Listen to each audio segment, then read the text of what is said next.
Hi, I'm Ed Painter. Welcome to my home in Cohutta, Georgia. You're watching the Painter series on Delay and Block Productions.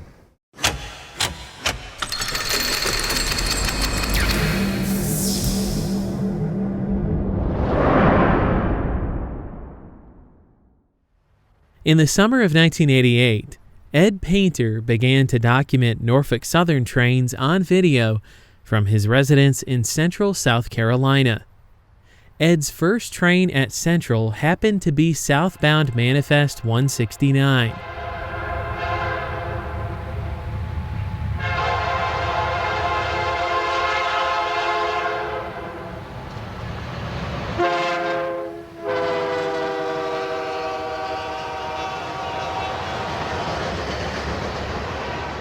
Little did he know that over the next decade, he would amass a large collection of railroad videos from all over the country. This is the first time Painter has shared his footage with the world, and we're grateful he chose Delay in Block as his outlet.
On another day, Ed recorded Manifest 152 from his backyard, a daily Sheffield, Alabama to Linwood, North Carolina freight.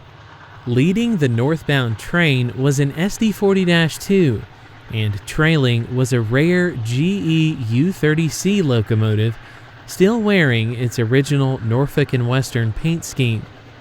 N&W only rostered 3 of these locomotives, which were built in April of 1974.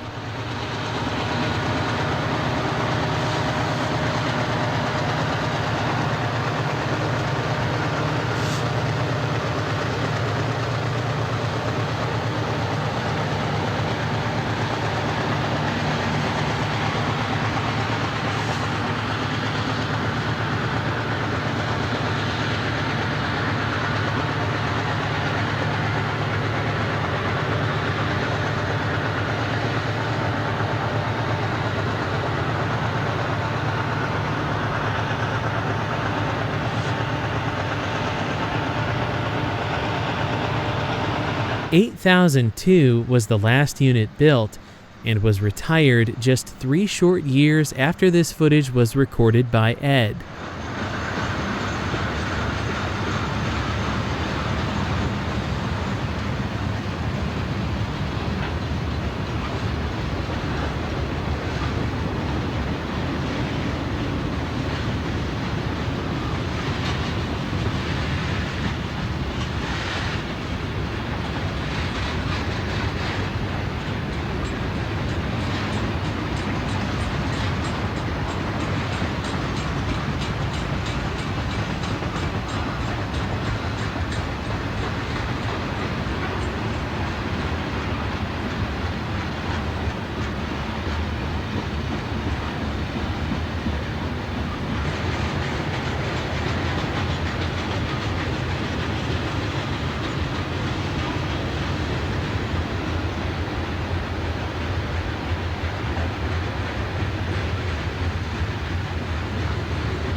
During this time period, mid-train radio units were a common sight on the Norfolk Southern Piedmont Division. Trains 152, 154, 169, and 173 typically had mid-train units. Using radio cars to transmit frequencies from the lead master unit to the mid-train slaves was a long-time practice at the Southern Railway that began in the 1960s and carried on into the Norfolk Southern era well into the 1990s.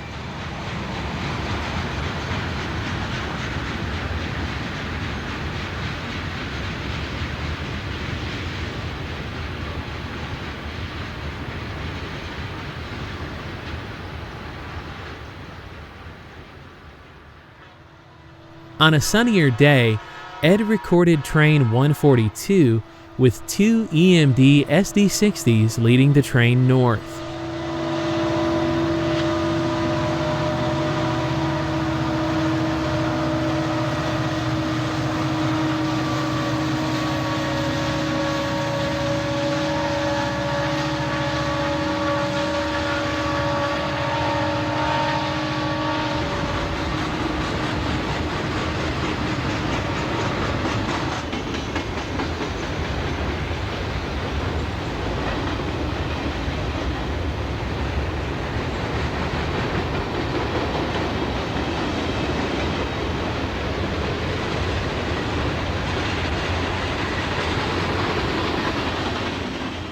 In 1988, cabooses were still commonplace on many road trains on the Piedmont.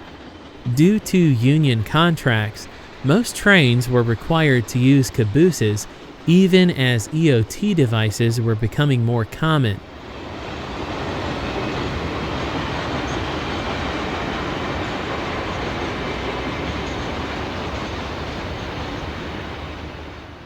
One summer evening, Ed visited the Norfolk Southern main line in Seneca, South Carolina, to document train 169 heading south. While living in South Carolina, Ed was employed by Duke Energy, where he was responsible for steam generator maintenance and inspection execution at the Oconee Nuclear Station nearby. Train 169 was powered by a nice mix of former Southern Railway and N&W locomotives. The last unit, SOU number 3908, was still wearing its Southern Railway tuxedo paint scheme.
From an overpass at Richland, Painter walked away with this nice overhead shot of the train running at track speed.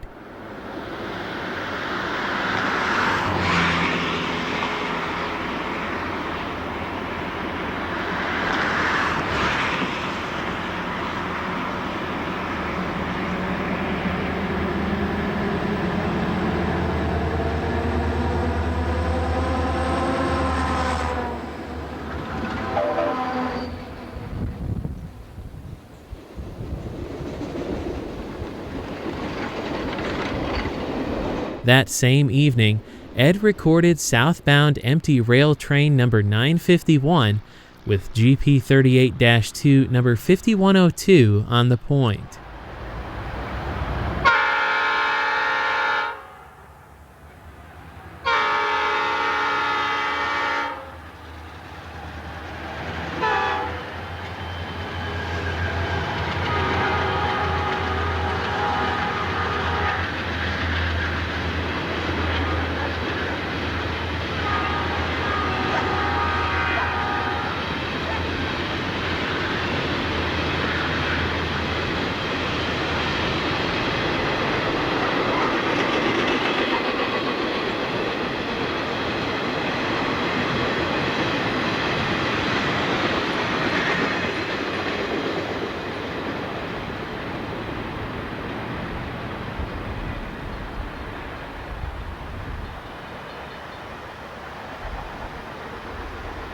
Following closely behind the 951 was local train 35, which worked many of the industries in the area.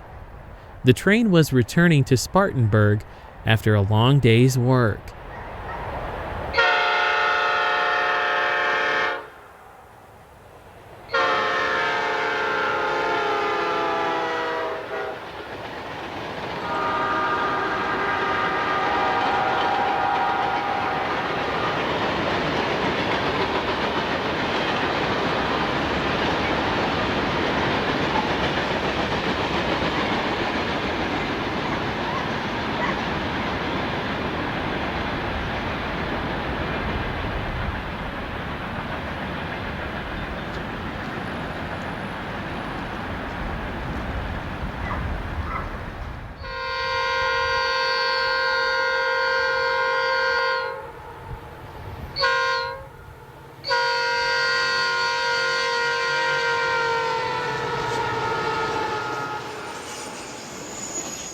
Liberty, South Carolina was another one of Ed's favorite locations to record trains. On this hot summer day, Ed documented northbound piggyback train 220 with two EMD GP50s leading it at track speed.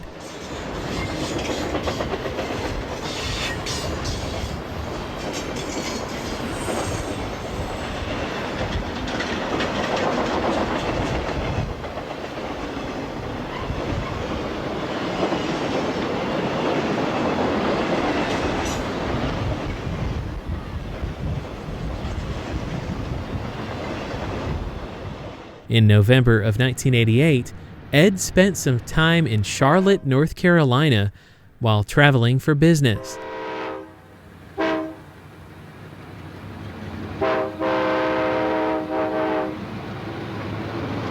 Due to his career in nuclear energy, Painter often traveled and always brought his video camera with him. CSX Transportation's Panoka Yard is located on the northwest side of Charlotte.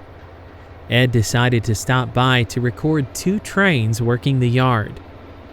During this time period, CSX was a fascinating railroad, as most locomotive consists were composed of mismatched units from predecessor roads.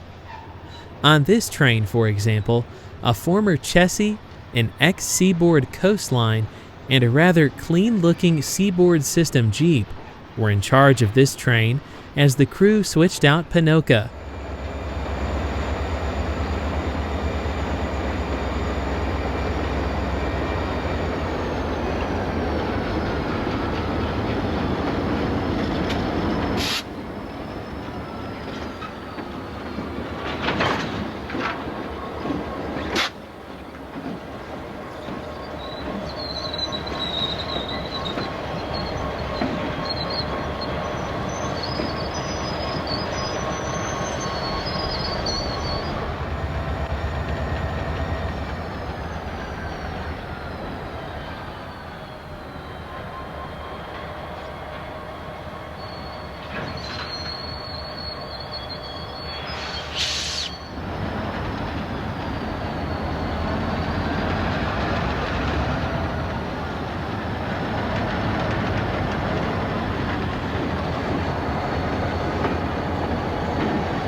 After documenting trains at the yard, Ed recorded this eastbound coal train on the CSX main line nearby.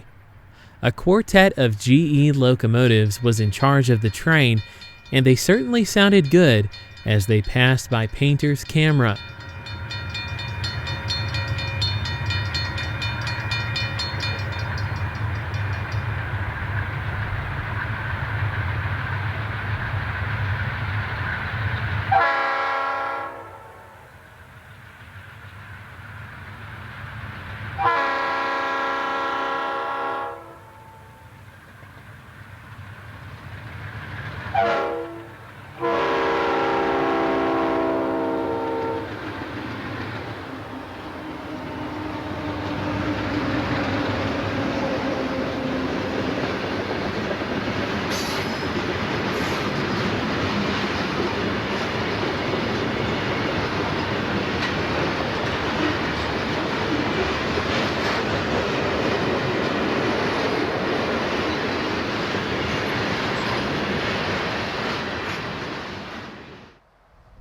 After a short stint in Charlotte, Ed resumed filming from his backyard by recording this short Triple Crown train with only 7 trailers in tow.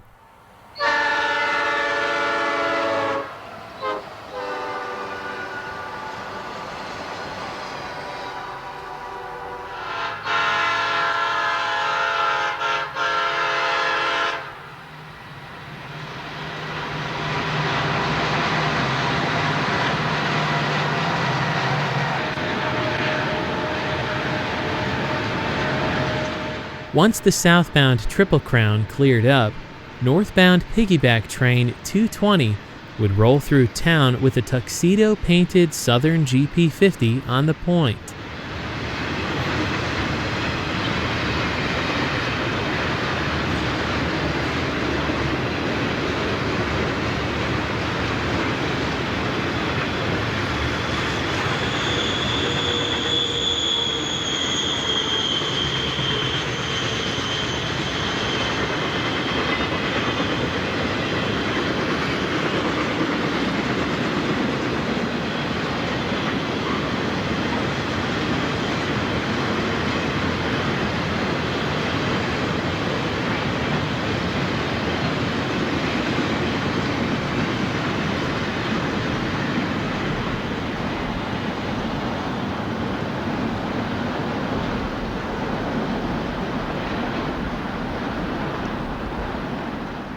Later that month, Ed found himself at Tunnel Hill, Georgia, on a trip to visit his daughters in the Chattanooga area.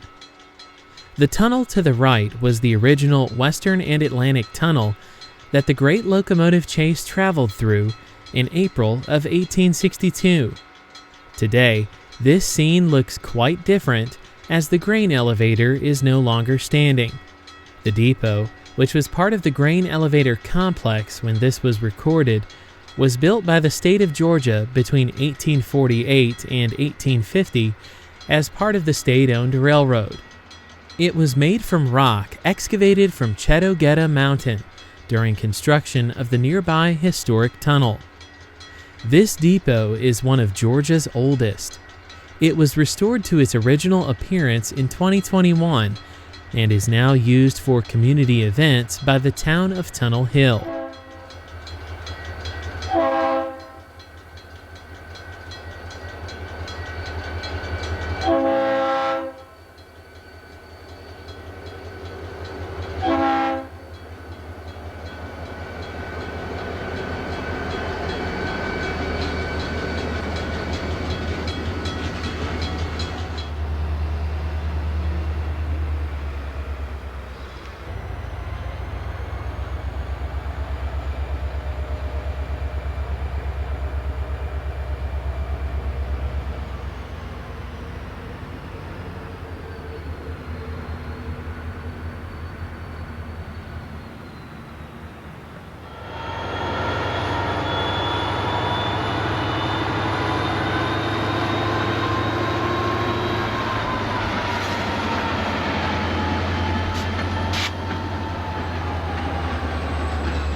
In December of 1988, Painter visited Hayne Yard in Spartanburg, South Carolina. This former Norfolk and Western GP35 was working the west end of the yard with a short cut of cars in tow. Built in January of 1965, this veteran EMD only had a few short years left of service before being retired by Norfolk Southern in 1991. Norfolk and Western rostered 78 GP35s, and by the time this footage was recorded, only 29 remained on the NS roster.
In January of 1989, Ed returned to Liberty, South Carolina to record Piggyback Train 220 at track speed.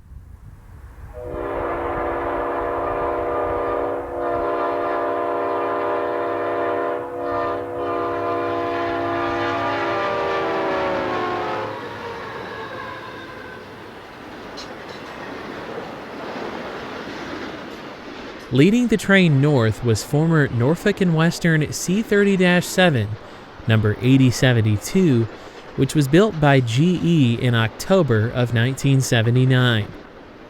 8072 still exists in 2022 and operates in Brazil for the largest Brazilian railway called Rumo. Repainted in late 2017, it now wears a classy blue and white paint scheme.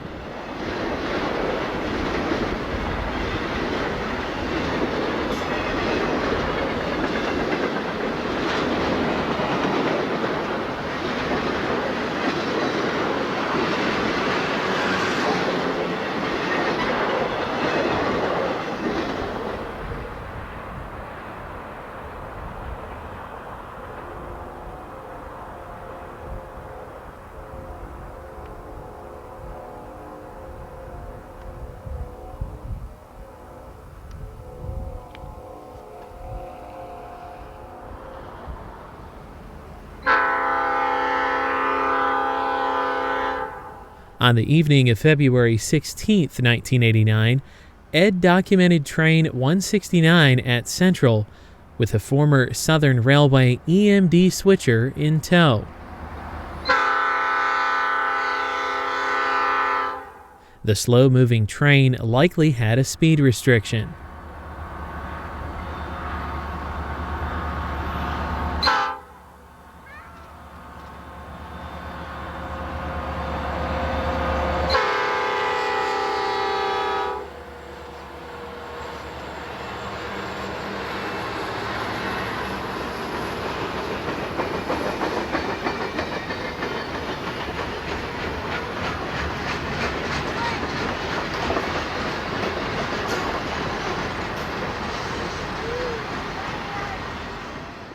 On another day, Ed recorded a much longer Triple Crown train from his backyard in downtown Central.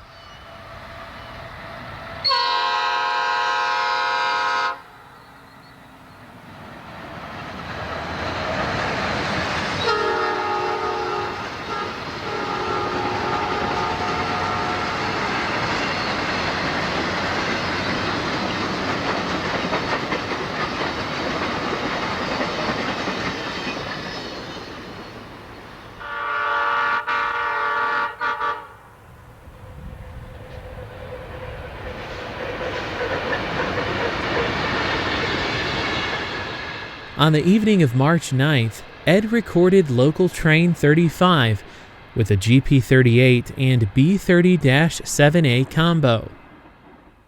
The following afternoon, Ed found himself trackside in Liberty to catch Piggyback Train 220 once again. Leading the train were two Norfolk Southern GP50s.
That same evening, Painter recorded Train 220's southbound counterpart Train 219, from his backyard. A trio of high-hood GP50s were in charge of the high-priority train.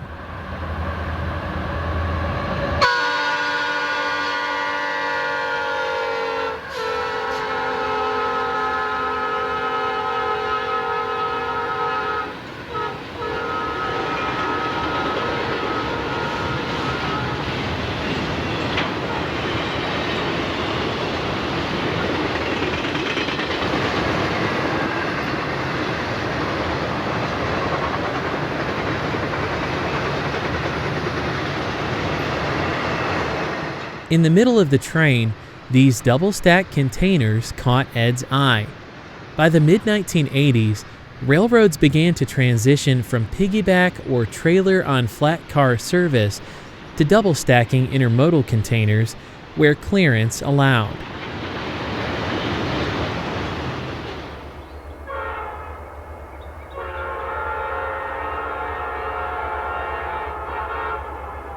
On a sunny March afternoon, Ed recorded southbound train 169 with a nice mix of EMD motive power leading the lengthy manifest. Note the freshly repainted unit fourth out.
That very evening, Painter recorded northbound train 142 with a newer GE C39-8 locomotive leading the train.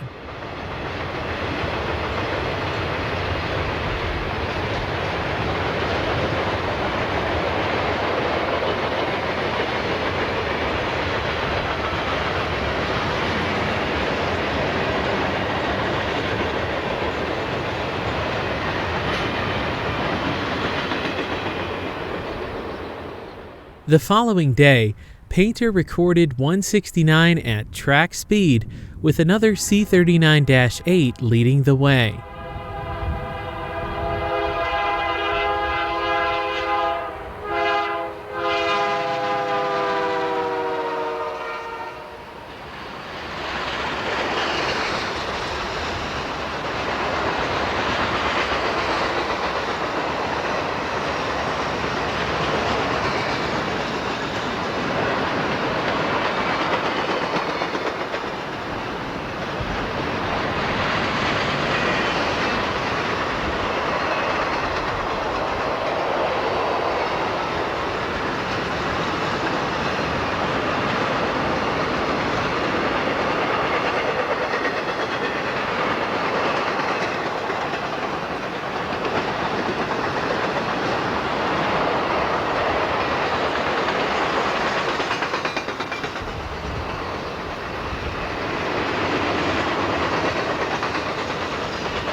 As the years go by in the Painter series, you'll see a gradual transition from TOFC freight to stacked intermodal containers.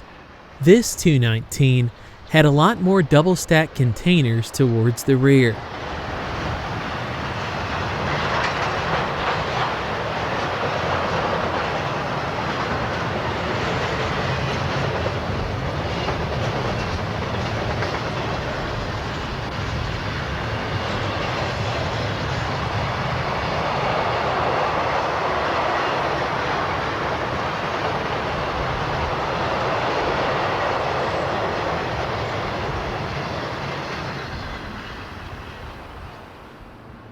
In May of 1989, Ed recorded train 169 east of Seneca, South Carolina, from an overpass bridge.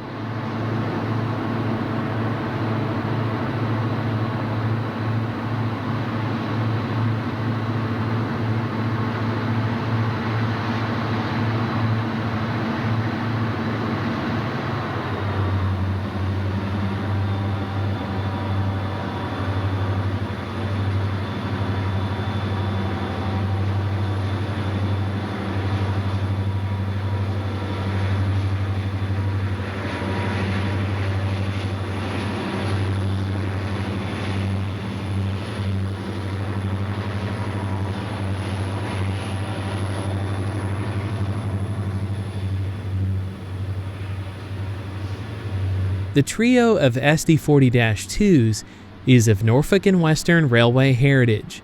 This slow-moving train will hold in the siding as a southbound Triple Crown train is fast approaching from the north.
In June of 1989, Ed documented his longest Triple Crown train to date with a solo GP50 in charge of the consist.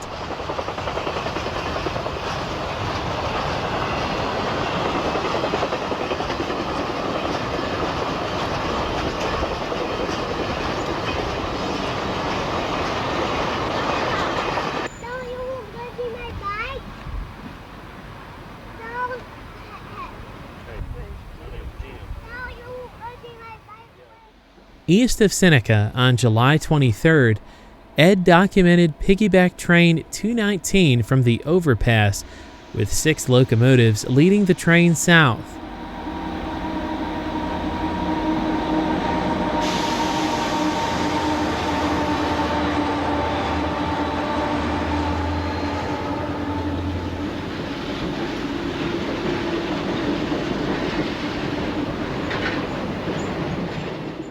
.219 typically did not consist of anything other than TOFC freight and double-stack containers, but on this day, it appears that it was combined with another train, which is probably why it had so many locomotives and a radio car.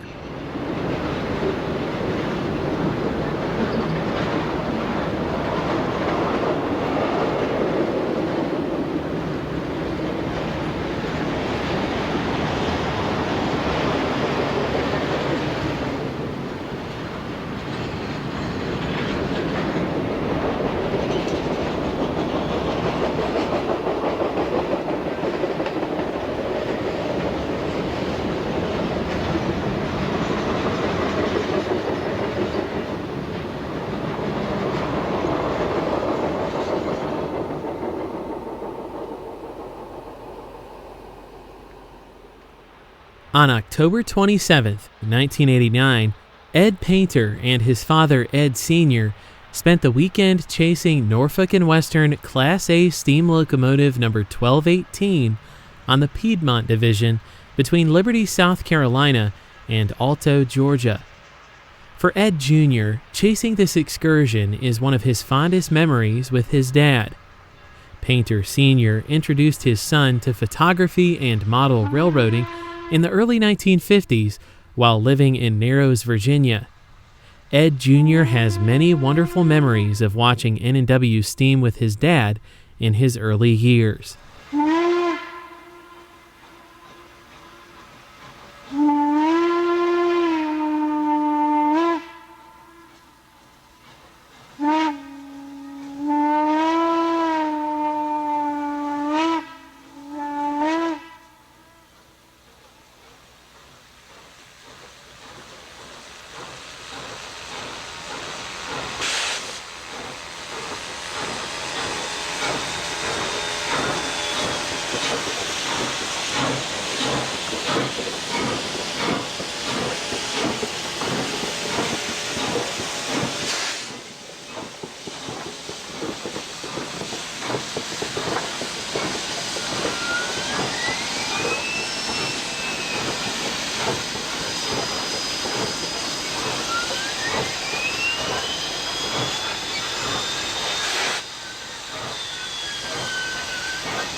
The man standing in the brush in this shot is actually Ed Sr.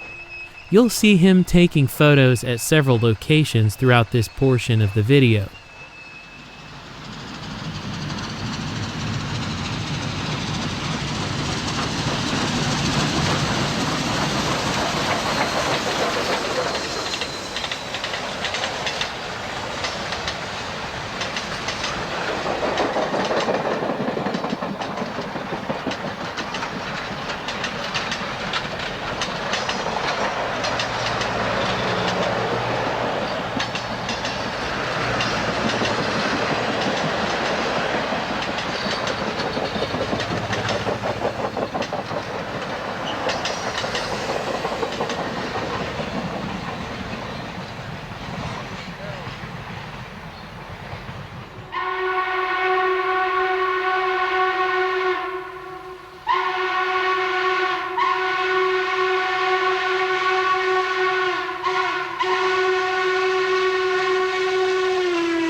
You made the picture again.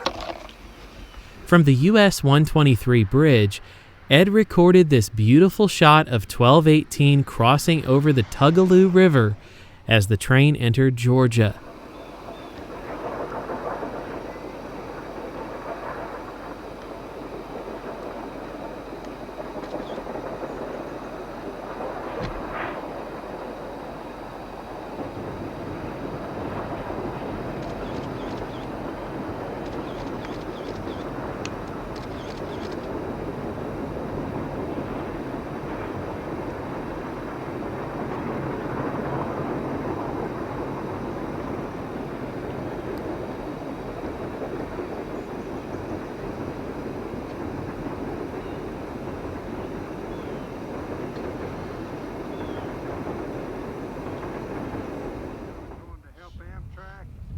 Later in the day, while waiting for 1218, Ed recorded this solo GP38-2 running light at Alto.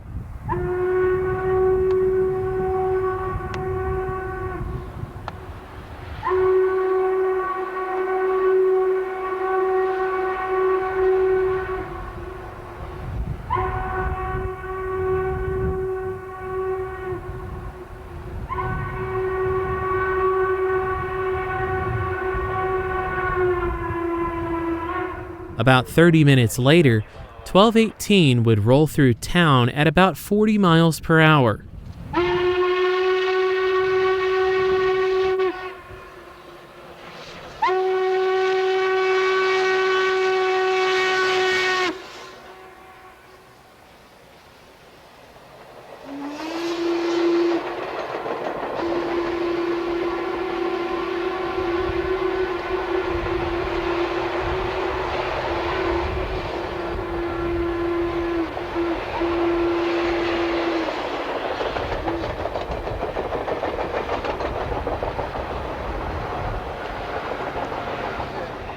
That evening, after chasing 1218 into Georgia, the two Eds caught southbound Triple Crown train 249 at Clemson.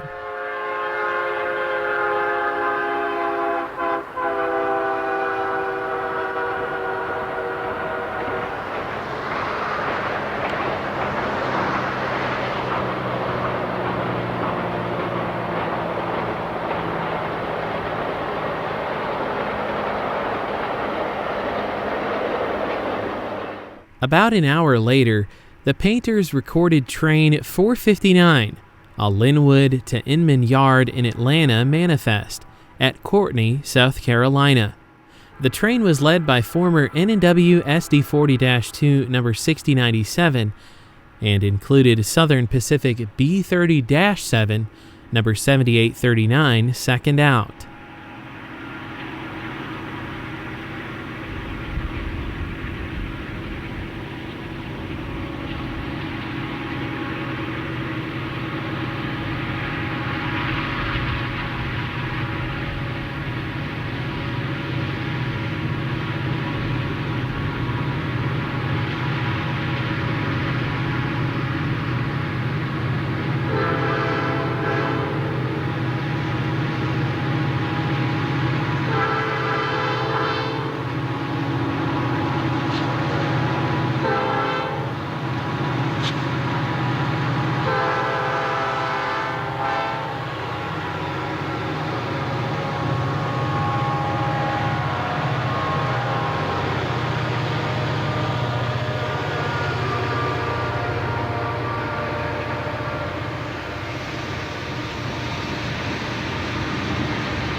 On October 29th, 1989, Ed and his dad chased 1218 once again in northeast Georgia.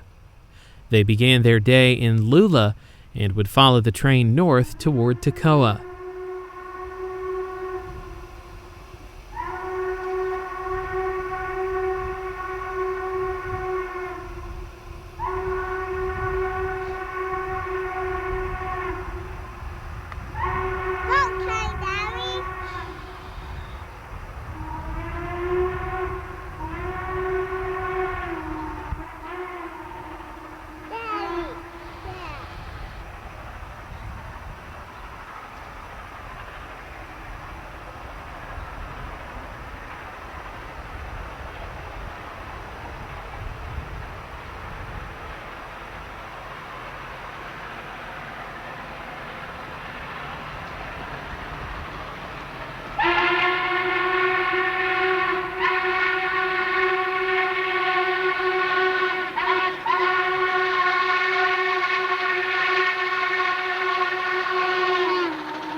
From the overpass at Alto, Georgia, Ed and his dad would record 1218 on a photo run-by.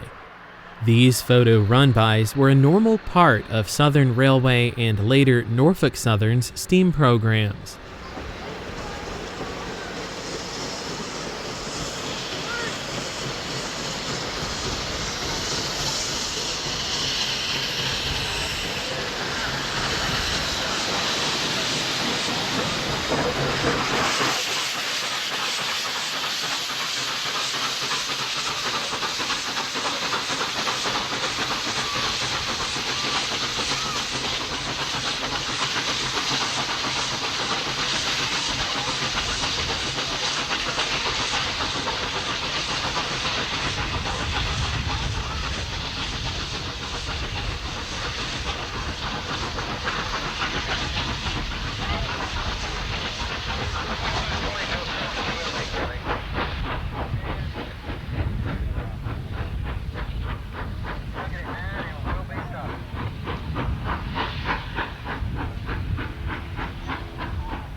After shoving the train back for the photo run-by, it was ready to head north.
At Mount Airy, the two Eds caught the train from an overpass.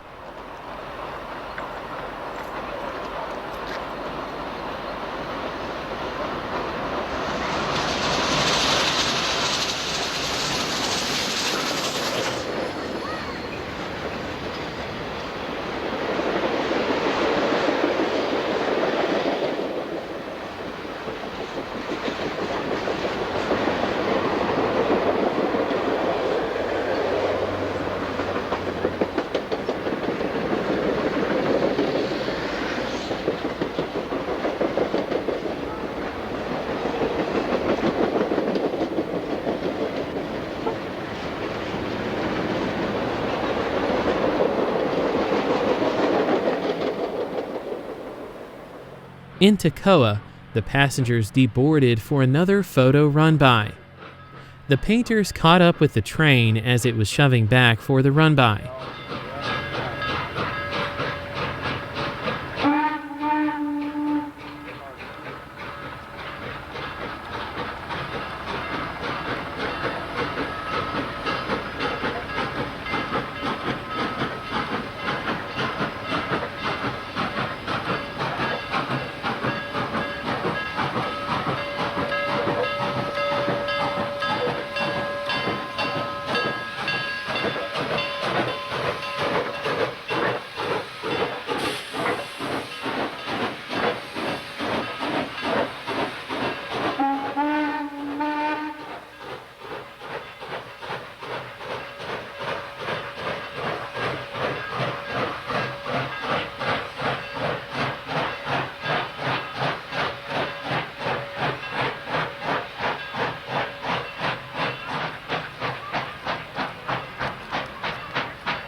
Without passengers, 1218 ran by a crowd of hundreds of admirers.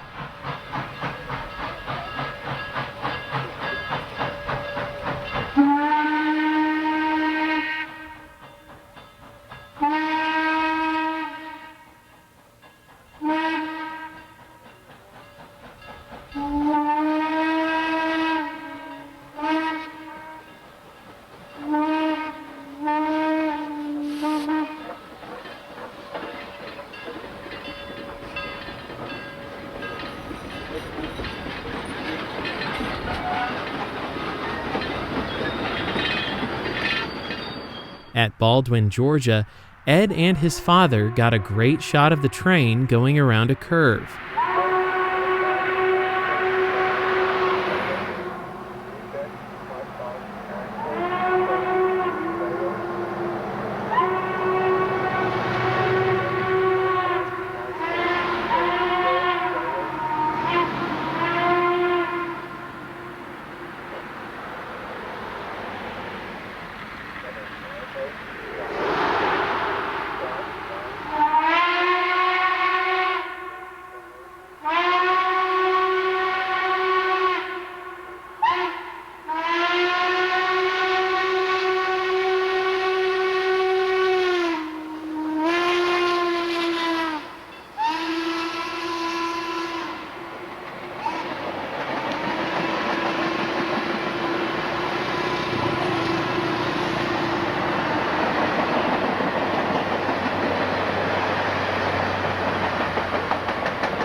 Later that same day, the painters intercepted Norfolk and Western 611 south of Lula on another NRHS excursion train.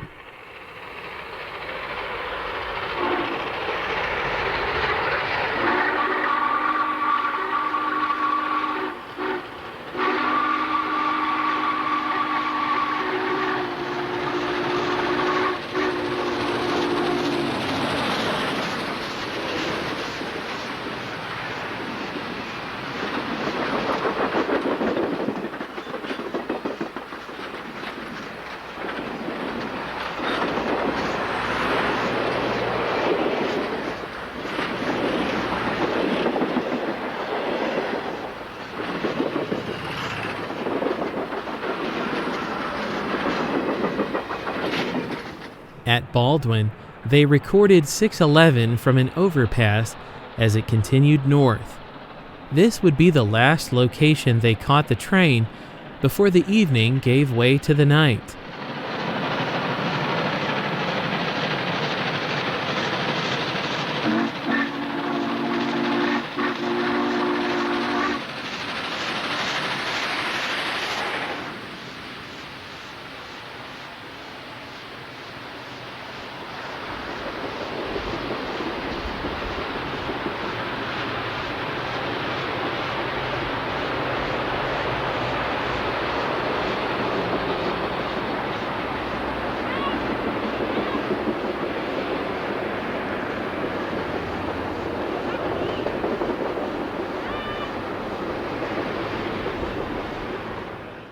The next day, on October 30th, Ed caught Triple Crown Train 249 at Norris, South Carolina, with EMD GP50 number 7021 leading the train south.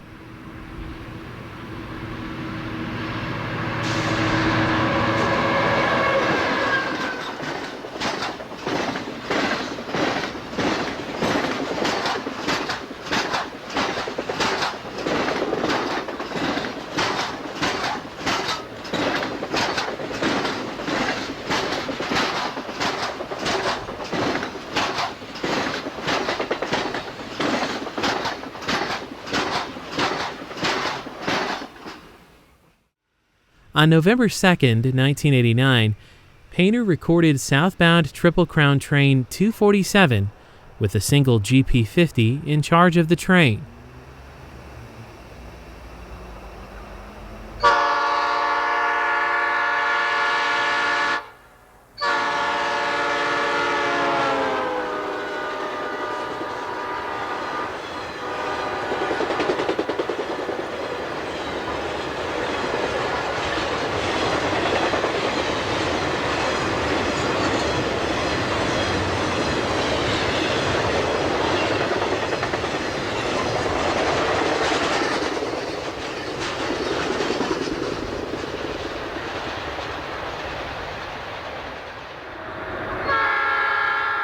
About an hour later, Ed recorded northbound freight train X42, which was an additional section of train 142.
Almost 2 weeks later, on November 15th, Ed recorded northbound manifest freight train 152 at Norris.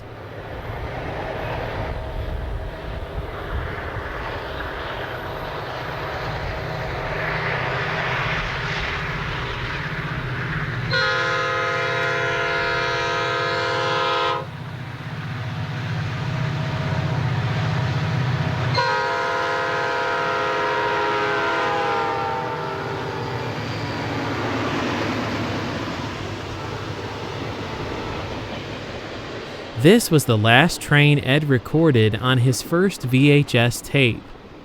We hope you enjoyed this installment of the Painter series and look forward to bringing you more classic railroad videos from Ed's extensive collection in the near future. Until next time, happy railroading from all of us at Delay in Block Productions.